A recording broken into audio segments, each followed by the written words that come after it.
Hello there, guys. What is going on? Daniel Childs back here again, and very glad to say the first guest, if you don't count Jay McIntosh, because we're kind of doing a regular podcast now, we've got a brilliant guest on to speak Chelsea in 2024, what's going on so far, Pochettino, transfers, all of that good stuff. And that is a guy that you should know, probably follow, seen the success of his YouTube channel, which I believe now has over 60k subscribers. He's on DR Sports. He's on so many platforms, and that is Matisse. How you doing, Matisse? Welcome back to the show. Pleasure, bro. It's been a while since we done this, so I'm looking forward to chopping it up. And there's a lot to discuss, man. Chelsea wise, it's never boring. So yeah, man, I'm looking forward to this. Yeah, absolutely. I mean, to think when we started collabing was like back in 2019, which was a very long time, very, very long time ago. Yeah. And so much has happened from a Chelsea point of view. There's been takeovers. There's been about 25 coaches. So it's interesting. I guess the first question is just how are you finding Chelsea right now? Because I guess you have a lot of interaction with rival fans on quite a regular basis, and of course the dynamic of that can be quite difficult. So how has that been, that experience this season, and where Chelsea are?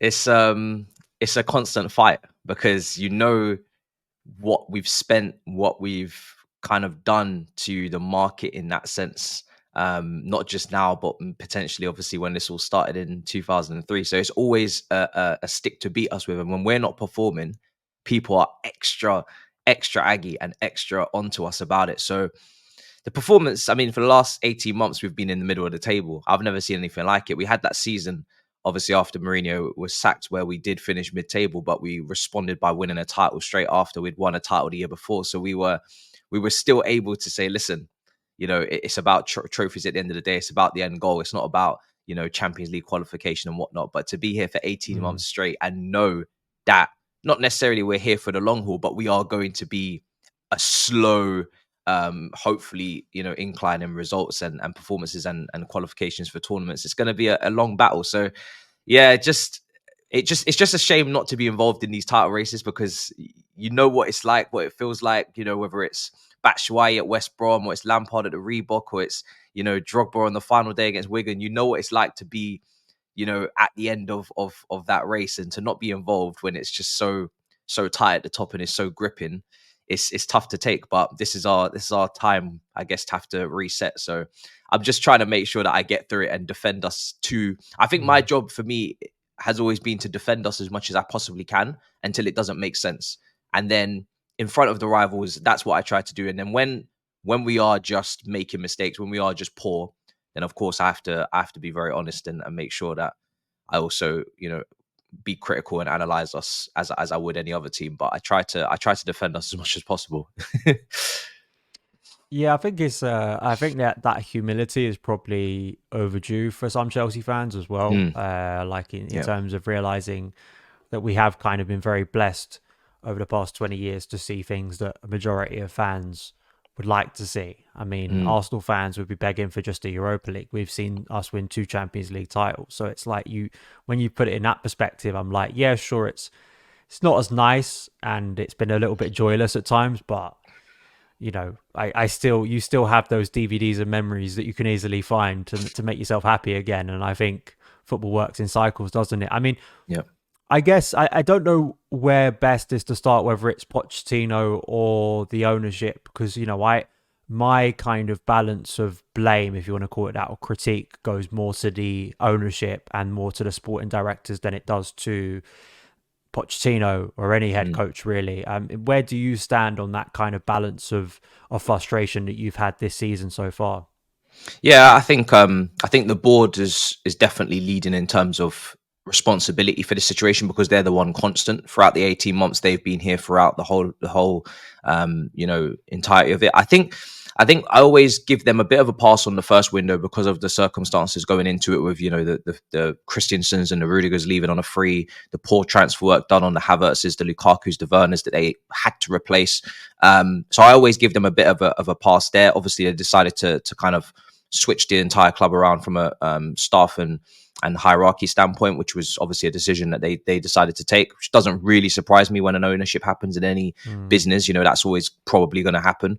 But at the same time, I do think they've been extremely lopsided on their recruitment in terms of the profiling of players and age as well. You know, you look at that attack and there's very little experience, you know, CV to lean on in terms of goals and output.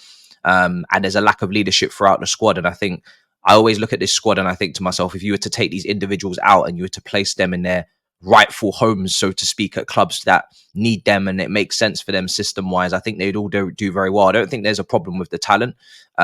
Even the Andre Santoses and the Angelos, when we talk about going to Brazil and getting these talents, I was very impressed with their pre-seasons, but then I think they're overdoing it by going in again on another right winger who's left-footed for potentially 40 million euros and stockpiling I've never liked. Multi-club model is not something I'm a massive fan of as well. I do think every club should be individualistic to its own community and its surroundings and run according to that and not be part of this olive branch. But it's the way modern football's going. But I don't like stockpiling youngsters at all, because what we miss is the integration and development phase. It's all well and good finding the talent, but there's a lot of talent. And I've always said to Chelsea fans when they bring up these names to me, I said, you're bringing this name to me now, but in 6 months, you're going to bring another one. You know, you told me we have to sign Madueke, we have to sign Mudryk. Now you're telling me we have to sign Nusa, and we have to sign Willian, and we have, you know, and it's never going to stop. Yeah.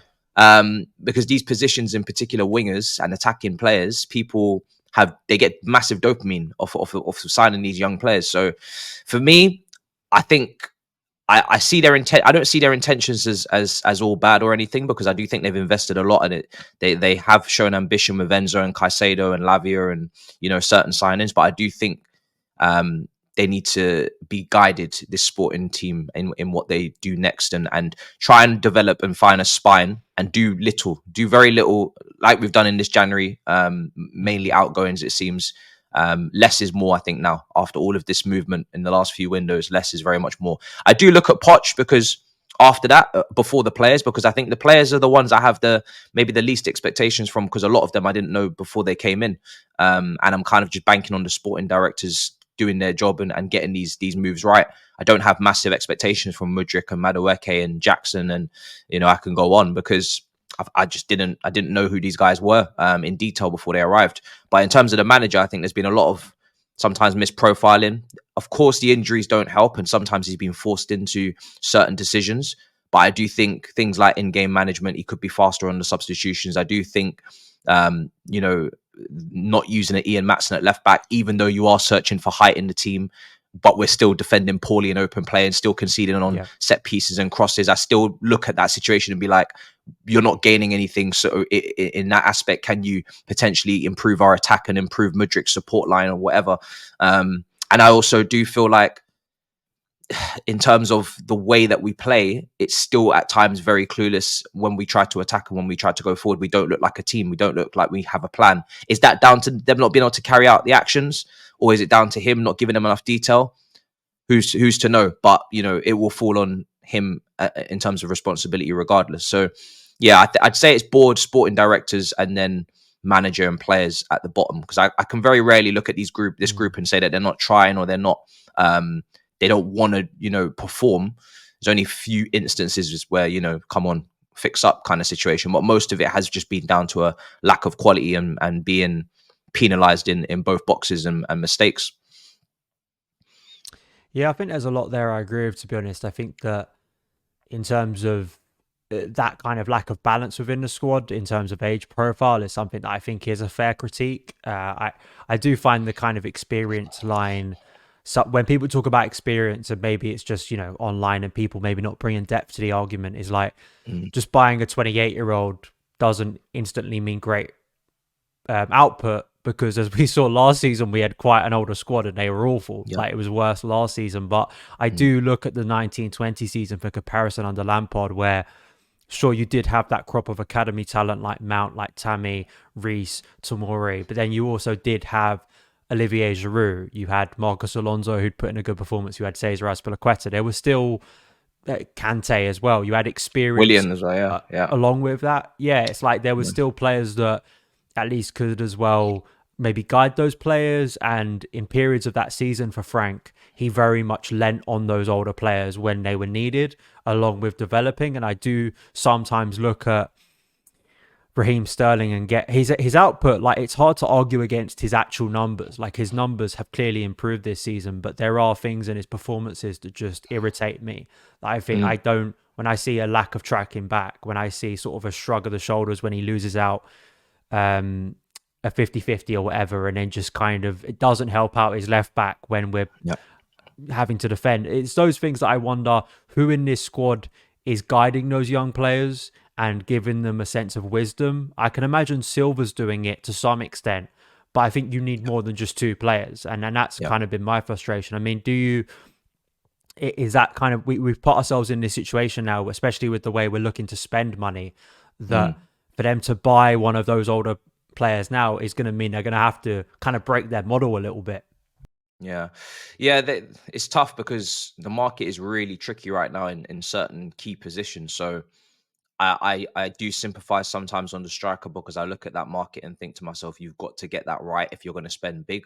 But we could do with some leadership there. I think Giroud is still in double digits. You mentioned him. He's still in double digits in Serie A this season for AC Milan. I know he's on penalties, but such an underrated player and such a player that makes so much sense in a time like this where we are struggling aerially with crosses into the box. We are struggling with, you talk about having these wingers and players that need someone to kind of fizz the ball into and play off. He's the perfect guy for it, to link up and to pass to them. So yeah, it's a big shame that we still don't have him. I think they do need to correct the balance, but like you said, it's dependent on who's going to bring that leadership into this side. Is Ivan Toney going to bring that leadership? Is he the right profile or personality to bring in? I saw some of his quotes for the Brentford situation on potentially moving on a transfer. I do worry whether or not he's going to bring the leadership side of things. Obviously, we know that he can bring the goals and he's got the quality to lead that line. But is he going to be a leader to kind of bring it all together with these young players alongside him? I don't know. So they do have to be very careful on who they select, not just from a talent perspective, but from a personality perspective and also from an injury history perspective. Because I think one thing that we've got very wrong is not only do we already have injury prone players, but we've signed players who are off the back of injuries themselves, like a Fofana, or players that have injury histories previously, or have even had niggles and knocks in the season and don't look particularly durable, potentially like a Lavia. So we need to look at that. Because there's no point having all this talent and half of them are injured. Our injury record is ridiculous. I know everybody's pretty much got injury records this season. At their clubs, they've got problems. You look at Manchester United, you look at Newcastle, but ours seems to be an extra level of insanity. So that's something that needs to be sorted as well. Yeah, there's no, for me, I do think there is a balance between, absolutely profiling players and looking at their history with injuries. But then also I do think that the sheer number of injuries we have are just too much to be bad luck and too much to be on a player's lack of durability. Like, for me, I think it's just there's just too many, like, to make me feel that it's just Chelsea have like signed the wrong players, sign players that have a just bad luck with injuries. I think you can have one or two of those in your squad, but when I'm seeing a number of players also suddenly, I feel like we're a bit like Arsenal now were a few years ago, where players sign for us and then they suddenly start having injury problems. And I think there's too much evidence and weight behind that. So, and I do concern whoever you think the head coach should be, whether you think it should be Poch or someone else. As a head coach, you can't. We're not going to get anywhere as a club and as a team if you are every 2 weeks having to change your whole system because players keep on breaking down. Like that, how are you supposed to build chemistry? How are you supposed to build relationships? How are you supposed to form connections and a team that is stable over the course of a season? Yes, the whole system currently is so much built around tiring out players, it feels like, and teams have to deal with that. Like, I'm not saying that Chelsea are solely victimized within that, but I do concern that until that is fixed, that you could spend another 500 million and you could bring in Osimhen, but if that guy breaks down within like 2 weeks, what are you supposed to do? And that's a concern. I do want to move on to Osimhen, because I'm very much now of the belief that, like, his And this is not really about him as a talent, like what he is as a potential talent, as what he could provide. And Chelsea are doing like the most unsubtle campaign to try and get him to sign for Chelsea. But his potential signing makes me feel nothing. Like I don't see him as like this golden kind of Next solution. Drogba. This guy that he is the savior. Yeah, like I don't, and it's not, as I say, it's not about him as a talent. Like it's just, I don't know how we can experience what we have with Lukaku, experience what we have with so many players in recent years who are supposed to be that.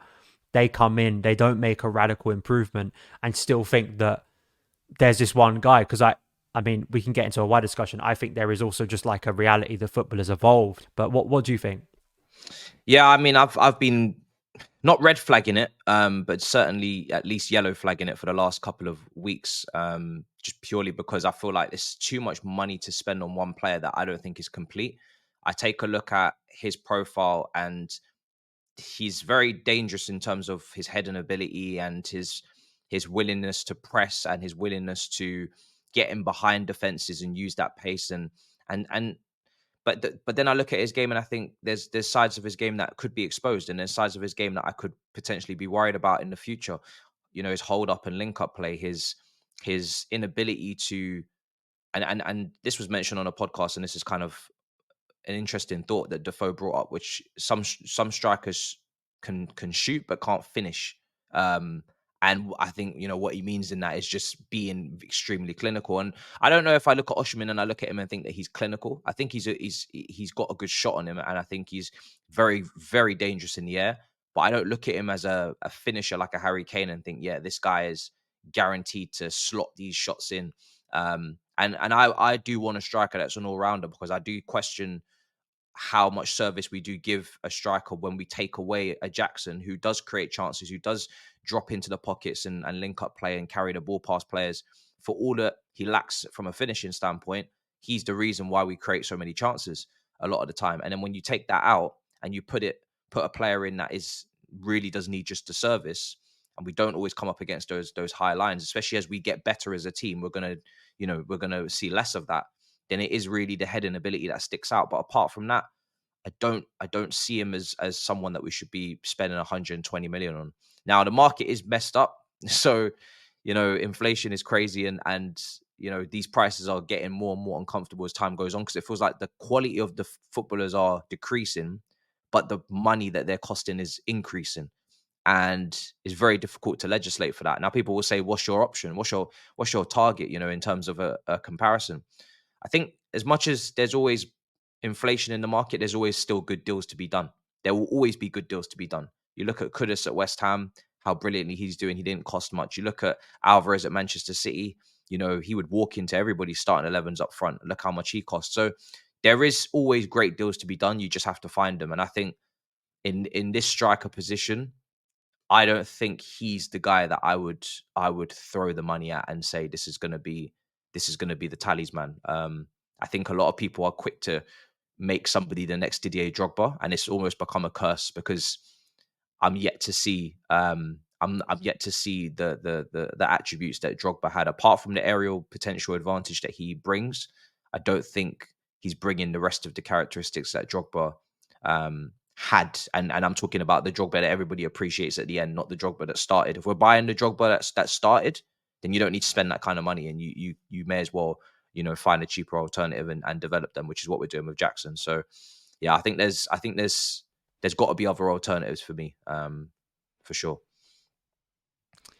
Yeah, it's the thing with, I mean, people always forget. I think in the Drogba Chelsea story, how slow it started and how long it actually took him. There's a lot of revisionism. Like people just they think about Drogba's legacy, and they think that he was this star from the get-go, and he was always destined to be that. Like it's you look back at his first season, I think he scored about 15 goals, which, to be fair, if Jackson scored and if any Chelsea striker scored, given the current standards, like that would be deemed as a pretty decent output, like Tammy Abraham had a few years ago. But in the Chelsea team that was so dominant and was the best Chelsea team in like history, he kind of went a little bit under the radar, and and this was a pre-social media age, so it probably wasn't as focused in on. And then really Drogba, I'd say the Drogba that everyone thinks about now didn't really emerge till like 2007 when he started scoring all those cup final goals, which everyone kind of remembers. And Drogba, apart from the 09-10 season, was never really prolific. A prolific goal scorer. Yeah, he was never a Haaland. He was never a Salah. He was, what he became known for, his speciality was those big moments, which of course makes him one of the greats. And I don't think it helps a young player, still a youngish player, not the most ridiculously young, because Osimhen of course has significant experience now, but putting onto him this label and this expectation of him being, and unfortunately it seemed to even overwhelm Lukaku, who was a much older player when we brought him back, that I don't know how it helps him. Like I think it only hinders him. Like you turn around to a midfielder and say you're going to be the next Frank Lampard, so basically you're going to be the next greatest Chelsea player of all time. Like yeah, good luck mate, trying to be that. And it's just, I think it's a bit unfair. And I agree with you that in terms of the market, if we can sign more Malo Gustos, I'm more happy with that level of signing. Competent, shrewd, consistent business for players that are young, they can still get better, but quickly prove that they are good additions. Like that's a smart addition. Like Cole Palmer for 42 million looks like an amazing deal. Like it looks like a piece of business that Chelsea shouldn't be making. Like that's not the sort of deal that Chelsea make. And to be honest, I think a lot of us at the time, I know, was it Alex Goldberg was one of those who was very sort of in on Cole Palmer. I was skeptical because I looked at the washing machine that is Chelsea, and as you mentioned, the stockpiling of players, and was doubtful whether he was going to impact things. But sometimes the good deals do have a bit of doubt around them, and maybe aren't ones that everyone thinks, yeah, this is the guy. But actually, I'd always take a Gusto over the 150, 200 million player that, as you say, is never going to live up to that expectation. I mean, is Enzo Fernandez and Moise Caicedo going to live up to that expectation? I think it's unfair on both of those players. I think they can be two very good midfielders for Chelsea. But to try and, the market's so messed up now that you're kind of putting this kind of gargantuan heroic status on players before they've even done anything. Yeah. Petrovic is another one that's come in. And I know he didn't, I was frustrated not to see his opportunity given earlier against Wimbledon, because I wanted to see what this guy was about before the Sanchez injury. But since he's come in, he's been so calm and so composed, and he's just taken away all of that fear and all of that unpredictability that the goalkeeper position was bringing when Sanchez was in. Now, obviously, it's still early days; it's a long way to go, and he's still young. And I do like the performances of Bulka at Nice, former Chelsea academy graduate who seems to be doing very well out there. So, I still think the goalkeeping position in the summer is something to look at, because I never did want Sanchez, and I certainly don't think Sanchez is someone that we should be keeping as a number one option. And even as a two, I'm still not even convinced that I kind of even want him in the squad. If he's not going to be a one, I feel like we could potentially do better. So, yeah, I like these kind of low. I mean, look at Badiashile when he first came in before the injury as well. He was another one that kind of just immediately came in and performed. So, and put in some really good performances. So if we can keep doing that, then yeah, I think we'll be heading on the right track. But I think we've committed to so many players, and you look at the amount of players we currently have on the books, even players that are out on loan, players that didn't have great loans like Fofana, Santos, who are having to reroute and reroute their careers. There's a lot going on, and there's still the sales of Lukaku, Kepa, and Ziyech to make as well in the summer. So it's going to be a long summer. If it's a quiet January, that means it's going to be a very busy summer again, I think. Thank you so much for taking the time to watch this show. If you're a Chelsea fan and you want more carefree content, please do hit that subscribe button. Really helps the channel out, as well as the like button and sharing it around with friends so more people can get involved in the community. And you can follow Son of Chelsea across socials at Son of Chelsea on TikTok, on Instagram, and on X. Thank you.